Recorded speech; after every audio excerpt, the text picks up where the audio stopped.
ರತ್ನವೇಣಿ, ಏನು ಹೇಳ್ತಿದ್ದೀರಾ ನೀವು? ನೀವು ಹೇಳೋದು ನನಗೇನು ಗೊತ್ತಾಗ್ತಿಲ್ಲ. ಪದಗಳೆಲ್ಲ ಜಂಬಲ್ ಅಪ್ ಮಾಡಿ ಹೇಳ್ತಾ ಇದ್ದೀರಾ. ಏನಾಯ್ತು ಹೇಳಿ? ಅದಕ್ಕೆ ನಮ್ಮ ಜನನಿಗೆ ತುಂಬಾ ದೊಡ್ಡ ಅನ್ಯಾಯ ಆಗ್ತಿದೆ. ಅದಕ್ಕೆ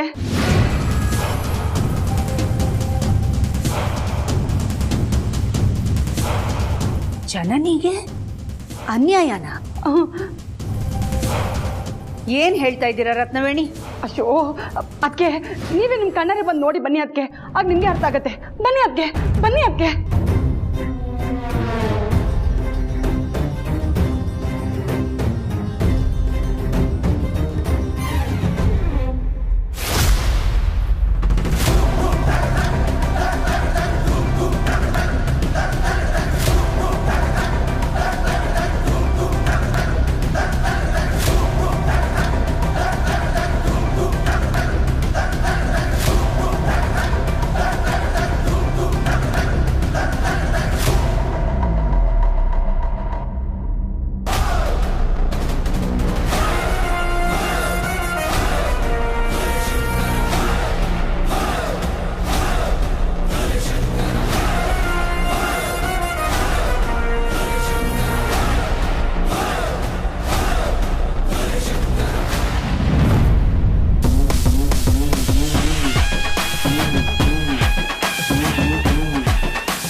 ಪಾರ್ವತಿ,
ಏನ್ ಮಾಡ್ತಾ ಇದೀಯಾ?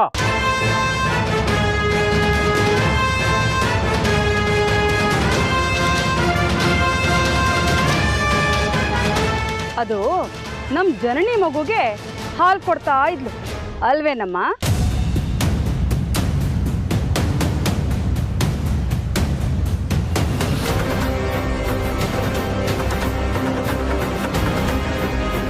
ಅಮ್ಮೋರೆ, ಜನನಿ ಅಮ್ಮವ್ರಿಗೆ ಹಾಲು ಇರಲಿಲ್ಲ. ಮಗು ಹಸು ಹಾಲು ಕೂಡ ಕುಡಿದೆ ಒದ್ದಾಡ್ತಾ ಇತ್ತು. ಹೇಗೂ ಪಾರುಗೆ ಹಾಲಿತ್ತಲ್ಲ ಅಂತ.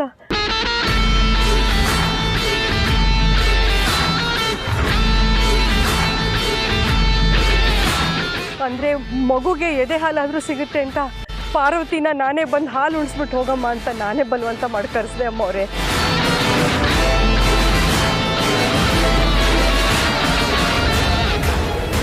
ಅದಕ್ಕೇನೆ ಪಾರ್ವತಿ ಬಂದಿದ್ದು, ಇಲ್ಲಾಂದ್ರೆ ಪಾರು ಬರ್ತಾ ಇರ್ಲಿಲ್ಲ ಅಮ್ಮವ್ರೆ.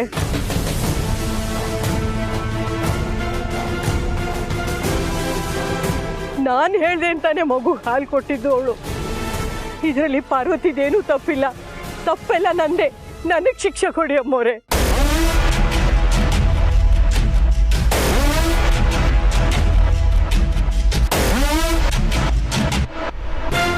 ಇಲ್ಲ, ಇದ್ರಲ್ಲಿ ಸಾವಿತ್ರಕ್ಕಂದು ಯಾವ ತಪ್ಪು ಇಲ್ಲ.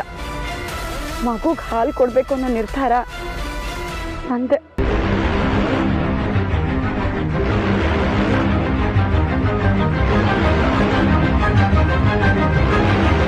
ನನ್ನನ್ನು ತಪ್ಪು ತಿಳ್ಕೊಬೇಡಿ. ಮಗು ಅಳೋದನ್ನ ನನ್ನಿಂದ ನೋಡೋದಕ್ಕಾಗಲಿಲ್ಲ. ಅದಕ್ಕೆ ಇಂಥ ಕೆಲಸ ಮಾಡಿಬಿಡೋದಾ?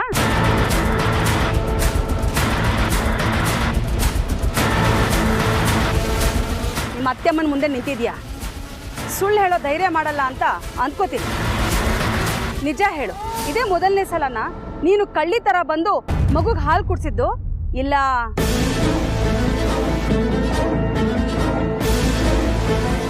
ಮೊನ್ನೆ ರಾತ್ರಿನೂ ಒಂದ್ಸಲ.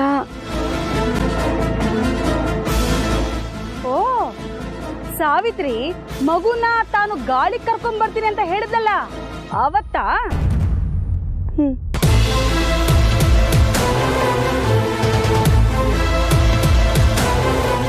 ಅವತ್ತು ಹೀಗೆ ಅಲ್ಲ, ಬಾಟ್ಲಲ್ಲಿ ತಂದಿರೋ ಹಾಲನ್ನ ನೆಲಕ್ಕೆ ಚೆಲ್ಲಿ ಮಗು ಕುಡಿತು ಅಂತ ಸುಳ್ಳು ಹೇಳ್ದೆ ಅಲ್ವಾ?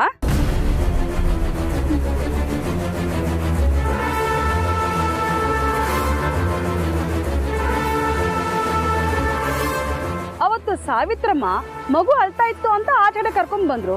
ನೀನು ತಕ್ಷಣ ಹಾಲು ಕುಡಿಸ್ದೆ, ಮಗು ಅಳು ನಿಲ್ಲಿಸ್ಬಿಡ್ತು. ನಿಜ ತಾನೆ?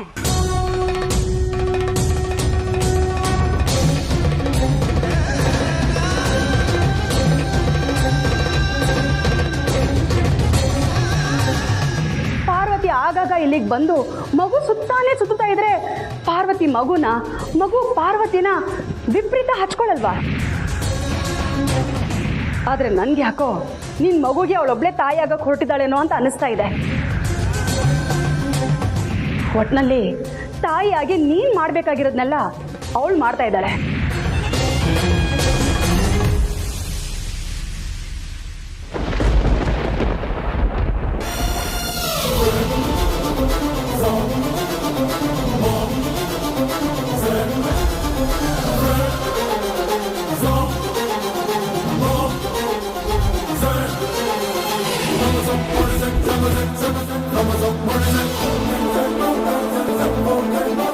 ಜನನಿ, ಮಗು ಅಳ್ತಿತ್ತು ಅಂತ ಹಾಲು ಕೊಟ್ಟೆ. ದಯವಿಟ್ಟು ನನ್ನ ಬಗ್ಗೆ ತಪ್ಪಾಗಿ ತಿಳ್ಕೊಬೇಡ.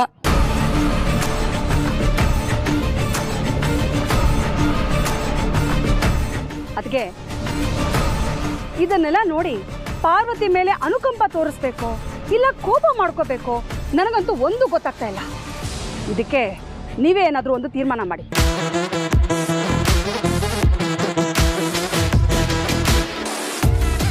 ಅತ್ಯಮ್ಮ, ನೀವು ನನ್ನನ್ನು ಚೆನ್ನಾಗಿ ಅರ್ಥ ಮಾಡ್ಕೊಂಡಿದ್ದೀರಾ ಅಲ್ವಾ?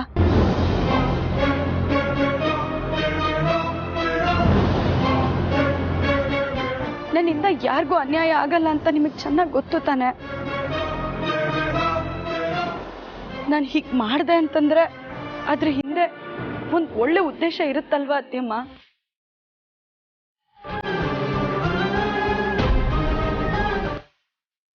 ಅರ್ಸನ್ ಕೋಟೆ ಮೊಮ್ಮಗು ಹಸ್ವಿಂದ ಅಳ್ತಿರೋದನ್ನ ನನ್ನ ಕೈಯಲ್ಲಿ ನೋಡೋದಕ್ಕೆ ಆಗ್ಲಿಲ್ಲ ಅತ್ಯಮ್ಮ.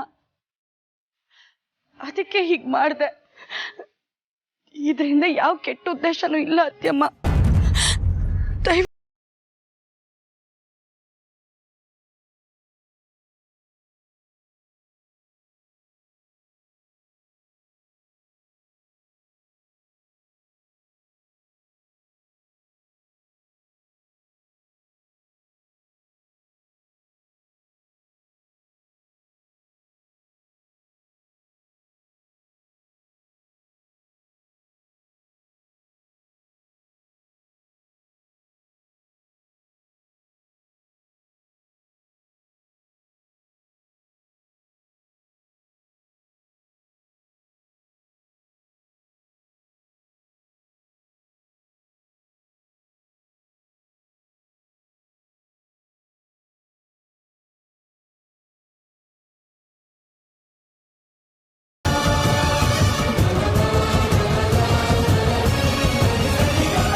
ಏನಮ್ಮ ಮಾಡಕ್ಕೆ ಹೊರಟಿದೀಯ ನೀನು? ಯಾರ್ದೋ ಮಗುಗೆ ನೀನು ಕಳ್ತನದಲ್ಲಿ ಹೋಗಿ ಹಾಲು ಕುಡಿಸೋದು ಅಂದರೆ ಏನರ್ಥ? ಆ ರತ್ನವೇಣಿಯವರು ನೀನೊಂದು ಹೆಜ್ಜೆ ಇಟ್ಟು ತಪ್ಪು ಹುಡುಕ್ತಿರ್ತಾರೆ. ಅಂಥದ್ರಲ್ಲಿ ಅವ್ರ ಮುಂದೆನೆ ಅವ್ರ ಮಗುಗೆ ಹಾಲು ಕುಡಿಸಿ ಸಿಕ್ಬಿದ್ದಿದೆಯಲ್ಲ, ಇದಕ್ಕೇನು ಹೇಳೋದು? ಅಖಿಲಮ್ಮ ಅಲ್ಲಿದ್ದಕ್ಕೆ ಸುಮ್ಮನಿದ್ರು. ಇಲ್ಲದೆ ಇದ್ದಿದ್ರೆ ನೀನು ತಲೆ ಎತ್ಕೊಂಡು ತಿರುಗಬಾರ್ದು, ನೀನು ಬದುಕೋದಕ್ಕೂ ಬಿಡ್ತಿರ್ಲಿಲ್ಲ, ಹಾಗೆ ಹಂಗಿಸ್ತಿದ್ರು. ಅದ್ರ ಅರಿವಾದ್ರು ಇದೆಯಾ ನಿನಗೆ? ಆ ರತ್ನವೇಣಿಯವ್ರು ಹೋಗ್ಲಿ, ನಿನ್ನ ಬಗ್ಗೆ ಅಷ್ಟೆಲ್ಲ ಕಾಳಜಿ ಅನುಕಂಪ ಇಟ್ಕೊಂಡಿರೋ ಅಖಿಲಮ್ಮ ಜನನಿಯವರು ನಿನ್ನ ಬಗ್ಗೆ ಏನು ಅನ್ಕೊಂಡಿರಲ್ಲ. ಜನನಿಗೆ ಸಮಜಾಯಿಷಿ ಕೊಡಕ್ಕೆ ಹೋದೆ, ಆದರೆ ಜನನಿ ಒಂದು ಮಾತು ಆಡಲಿಲ್ಲ. ಇದರ ಅರ್ಥ ಜನನಿ ಮನಸ್ಸಿಗೆ ತುಂಬ ನೋವಾಗಿದೆ ನೀನು ಮಾಡಿರೋ ಕೆಲಸದಿಂದ ಅಂತ.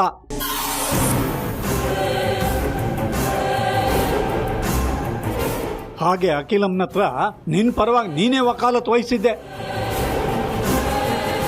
ಪಾಪ ಅಖಿಲಮ್ಮನವರು ಅಸಹಾಯಕತೆಯಿಂದ ನನ್ನ ಮುಖ ನೋಡಿದ್ರು. ಏನು ಮಾಡೋದಕ್ಕೂ ತೋರಿಸಲಿಲ್ಲ. ಅಲ್ಲಿಗೆ ಅಖಿಲಮ್ಮನವ್ರಿಗೂ ನೀನು ಮಾಡಿದ್ದು ಇಷ್ಟ ಆಗಲಿಲ್ಲ ಅಂತ. ಆದರೆ ಮುಖಕ್ಕೆ ಹೊಡೆದಾಗ ನಿನಗೆ ಹೇಳಿದ್ರೆ ನೀನೆಲ್ಲ ನೊಂದ್ಕೋತೀಯೋ ಅಂತ ಸುಮ್ಮನೆ ಇದ್ರು. ನೀನು ಮಗುನ ಕಳ್ಕೊಂಡಿದ್ದೀಯ, ನೋವಲ್ಲಿದ್ದೀಯ. ಜನನಿ ಮಗುನ ಕಂಡ್ರೆ ನಿನ್ನ ನೋವು ಕಡಿಮೆ ಆಗುತ್ತೆ, ಎಲ್ಲ ಅರ್ಥ ಮಾಡ್ಕೋತೀನಿ ನಾನು. ಆದರೆ ಕಂಡೋರ್ ಮಗು ಮೇಲಿನ ಪ್ರೀತಿ ಅಪ್ಪಿ ಮುದ್ದಾಡೋವರೆಗೂ ಮಾತ್ರ ಇರಬೇಕು ಅಷ್ಟೇ.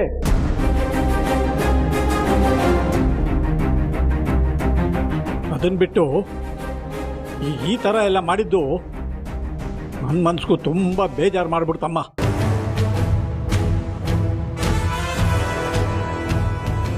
ಅಂತ ತಪ್ಪನ್ ಪಾರ್ವತಿ ಏನು ಮಾಡಿದ್ಲು?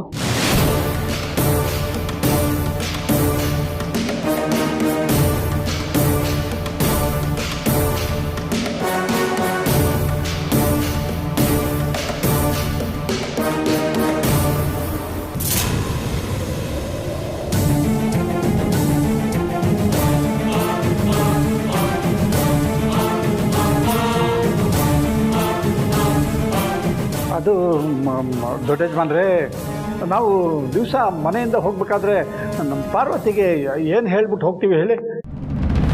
ಹುಷಾರು, ಜೋಪಾನ, ಹೊತ್ತೊತ್ತಿಗೆ ಊಟ ಮಾಡುವಂತ ಅಲ್ವಾ? ಮಾಡಿದ ಅಡುಗೆ ಎಲ್ಲ ಹಾಗೆ ಇದೆ ದೊಡ್ಡ ಯಜಮಾನ್ರೆ, ಸರಿಯಾಗಿ ಊಟನೇ ಮಾಡಿಲ್ಲ ಇವಳು. ಹೌದಾ ಪಾರು, ಯಾಕೆ ಹೀಗೆ ಮಾಡ್ತಾ ಇದೀಯಾ? ಟೈಮ್ ಸರಿಯಾಗಿ ಊಟ ಮಾಡ್ಬೇಕು ತಾನೆ. ಆದರೆ ಇವತ್ತು ಮಾಡಿದ ತಪ್ಪನ್ನ ಮುಂದೆ ಯಾವತ್ತೂ ಮಾಡೋದಿಲ್ಲ ನನ್ನ ಮಗಳು.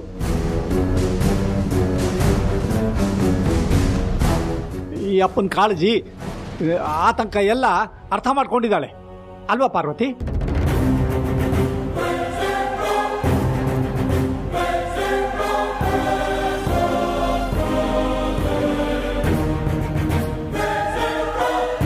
ದೊಡ್ಡ ಯಜಮಾನ್ರೆ, ನೀವು ಹೋಗಿ ಬಟ್ಟೆ ಬದಲಾಯಿಸ್ಕೊಂಡ್ಬನ್ನಿ, ನಾನು 3 ಜನಕ್ಕೂ ಕಾಫಿ ಮಾಡ್ಕೊಂಬರ್ತೀನಿ.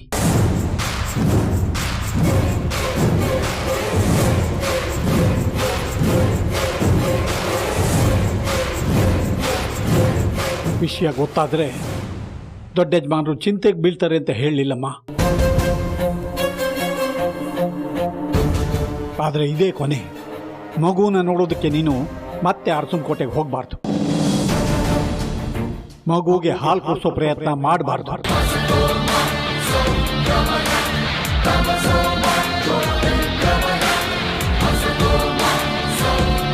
ಯಾಕೆ ಅಂದರೆ ಆ ಮಗು ನಿಂದಲ್ಲಮ್ಮ, ಅರ್ಥ ಮಾಡ್ಕೋ.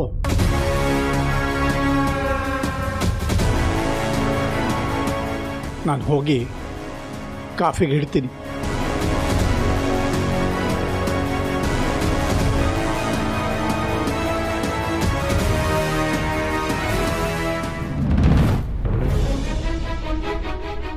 ನೀವು ಜನನಿ ಮಗು ಅನ್ಕೊಂಡಿರೋದು ನನ್ನ ಮಗಳಪ್ಪ. 9 ತಿಂಗಳು ಹೊಟ್ಟೆಲಿಟ್ಕೊಂಡು ಹೆತ್ತಿರೋ ನನ್ನ ಮಗು, ಆ ನನ್ನ ಮುದ್ದುಗೆ ಹಾಲು ಕುಡಿಸಿದ್ದು ಎಲ್ಲರ ದೃಷ್ಟಿಲೂ ಅಪರಾಧ ಆಗೋಯ್ತಾ? ಯಾಕೆ ಯಾರು ನನ್ನ ಭಾವನೆಗಳನ್ನ ಗೌರವಿಸ್ತಿಲ್ಲ? ಹೇಗೆ ಗೌರವಿಸೋಕೆ ಸಾಧ್ಯ? ಪಾಪ, ಯಾರಿಗೂ ಅದು ನನ್ನ ಮಗು ಅನ್ನೋ ಸತ್ಯನೇ ಗೊತ್ತಿಲ್ವಲ್ಲ. ನಾನಾಗೆ ಮುಚ್ಚಿಟ್ಟು ಸತ್ಯ ಮತ್ತೆ ಯಾರಿಗೂ ಗೊತ್ತು ಮಾಡ್ಲಾರೆ. ಆದರೆ ನನ್ನ ಮಗುನ ನೋಡೋಕ್ಕೆ ಅರಸನಕೋಟೆಗೆ ಹೋಗಬೇಡ ಅಂತ್ಯ. ಹೇಗೆ ಸಾಧ್ಯನಪ್ಪ? ಹೆತ್ತ ಮಗುನ ಒಂದೇ ಒಂದು ಕ್ಷಣ ದೂರ ಇಡಬೇಕು ಅಂದರೂ ಹೆತ್ತ ಕರಳಿಗೆ ಎಷ್ಟು ಸಂಕಟ ಆಗುತ್ತೆ ಅಂತ ಆ ನೋವನ್ನು ಅನುಭವಿಸ್ತಿರೋ ನನಗೆ ಮಾತ್ರ ಗೊತ್ತು.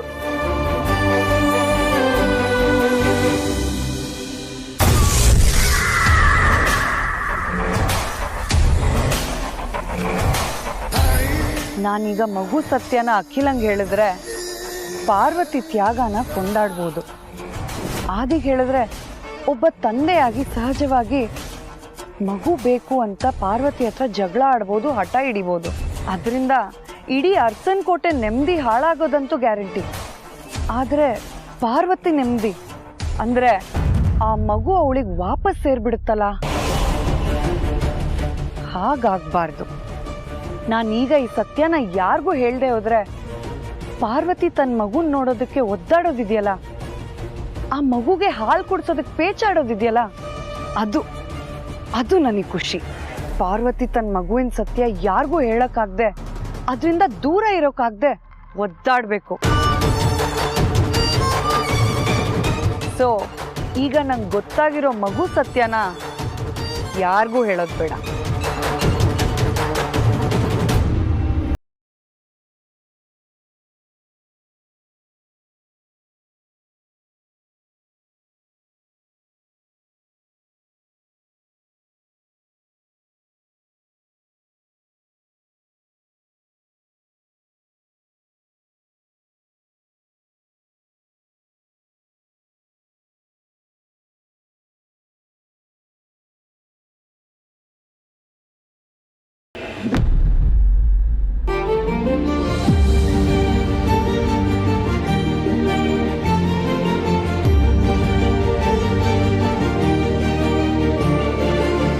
ಪಾರು,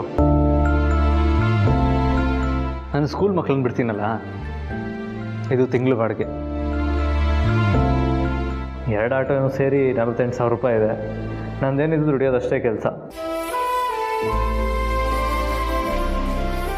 ಇದರಲ್ಲಿ ಎಷ್ಟು ಉಳಿತಾಯ ಮಾಡೋದು, ಎಷ್ಟು ಖರ್ಚು ಮಾಡೋದು ಎಲ್ಲ ನಿನ್ನ ಡಿಪಾರ್ಟ್ಮೆಂಟ್ ತಾನೇ. ತಗೋ.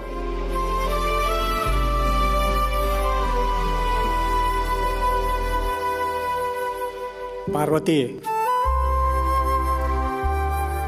ಒಳಗಡೆ ದುಡ್ಡು ತೊಗೊಂಡೋಗಿ ಜೋಪಾನವಾಗಿಡಮ್ಮ. ನಾಳೆ ಬ್ಯಾಂಕ್ಗೆ ಡಿಪಾಸಿಟ್ ಮಾಡಿದ್ರೆ ಆಯಿತು.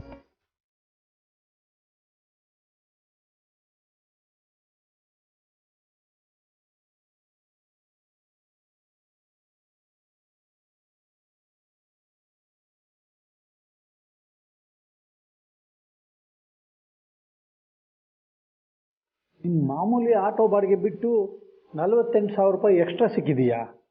ಒಳ್ಳೆ ಉಳಿತಾಯನೇ ದೊಡ್ಡ ಯಜಮಾನ್ರೆ. ಹೌದು ಸಾರ್ಥಿ, ರೆಗ್ಯುಲರ್ ಆಟೋ ಬಾಡಿಗೆನೂ ತುಂಬ ಚೆನ್ನಾಗಿ ಸಿಗ್ತಾ ಇದೆ. ಹೇಳಬೇಕು ಅಂತ ಅಂದರೆ ಪ್ರೊಫೆಷ್ನಲ್ ಲೈಫು ತುಂಬ ಸ್ಮೂತಾಗಿ ಹೋಗ್ತಾ ಇದೆ.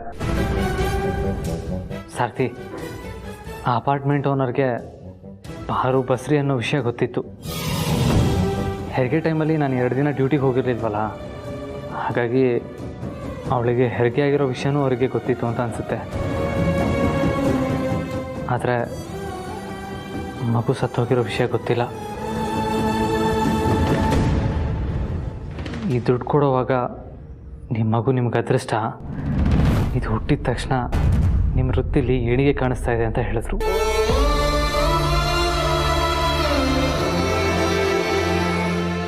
ಸಾರ್ಥಿ, ಯಾಕೋ ನಮ್ಮ ಮಗು ಹೋಗ್ಬಿಡ್ತು ಅಂತ ಹೇಳೋದಕ್ಕೆ ಮನಸ್ಸೇ ಆಗಲಿಲ್ಲ ಸಾರ್ಥಿ.